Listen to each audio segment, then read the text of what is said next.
Hi అండి. మనం పిల్లలకి ఎప్పుడు బీట్రూట్ పెడితే బీట్రూట్ తినరు కాబట్టి ఇప్పుడు మనం ఏం చేద్దామంటే దోశల్లో బీట్రూట్ వేసి దోశల పిండి ఆడేసుకుంటే పిల్లలు చాలా బాగుంటుంది, క్రంచీగా కూడా ఉంటుంది.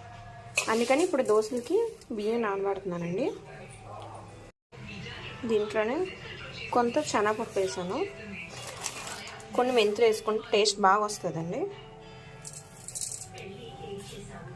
ఇప్పుడు 2-3 సార్లు శుభ్రంగా కడిగించుకొని మినపప్పు కూడా వేసుకోవాలి. మినపప్పు ఏంటంటే తర్వాత వేసుకుంటానండి. ఇంకొన్ని నానబెట్టుకున్నాను. ఇది సాయంత్రం గ్రైండర్ వేసుకుంటే సరిపోతుంది. ఇది రేపు మార్నింగ్ టిఫిన్ కంట. గ్లాస్ మినపప్పు వేసుకుంటున్నానండి.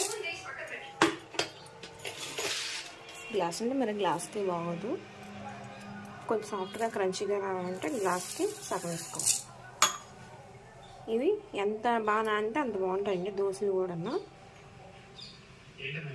ఇవి నానబెట్టుకోవాలి, మళ్ళీ ఇంకొకసారి కడిగేసి నానబెట్టుకోవాలండి. ఇవన్నీ బీట్రూట్ తక్కువ తీసుకొని చిన్న చిన్న ముక్కల కింద కోసుకోవాలి.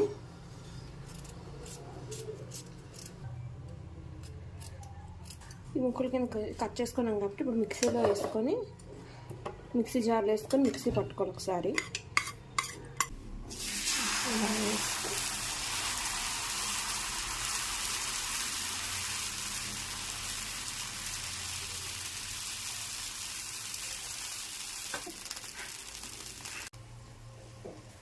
మూత పెట్టుకున్నాం కాబట్టి కొంచెం బాగా కాలుతుంది రోస్ట్ కన్నా.